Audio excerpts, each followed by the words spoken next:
Horror fans obviously know that you're from the Saw franchise, which is kind of a very different world than this one you've created. This one's kind of like a cannabis flavored, pride fueled bubblegum slasher. It's funny, it's gory, it leans heavily into the college vibe.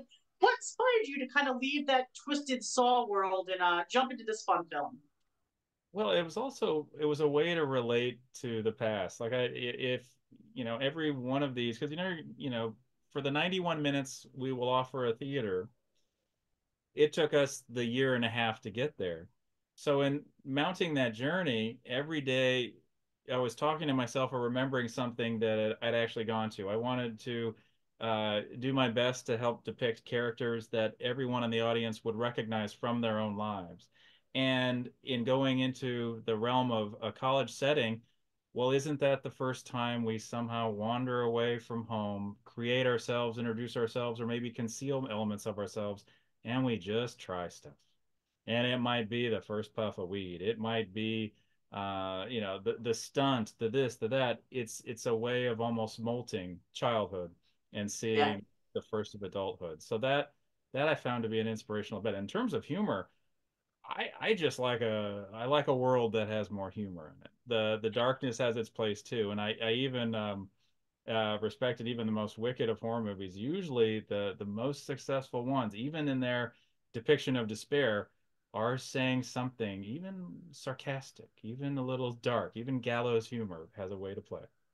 Yeah, I certainly laughed as much as I screamed while watching this. Jane, this question is for you. You play Sarah in the fun slasher fic. What was your most challenging scene to film? Because a lot of the death scenes were amazing, hysterical, bloody. So, what was your most challenging scene to film?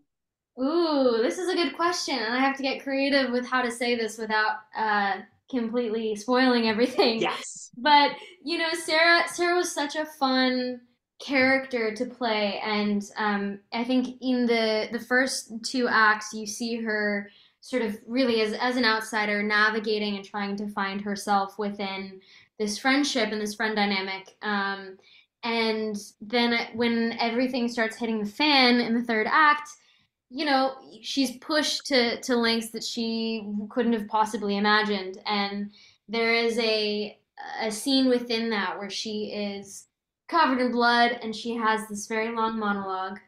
And that one was a challenge because it's the scene that really changes how the audience sees or how who Sarah is or what they thought Sarah was. It changes, Yes. and it's a big change for her as a character as well. And I think that one it was challenging, but it was also I think one of my favorite scenes to film, and it was a really fun thing to collaborate with Marcus on. How many highs and lows can we incorporate into this particular monologue? And it was just so much fun, and we really turned up the volume on that one, and that one was just a total treat to film.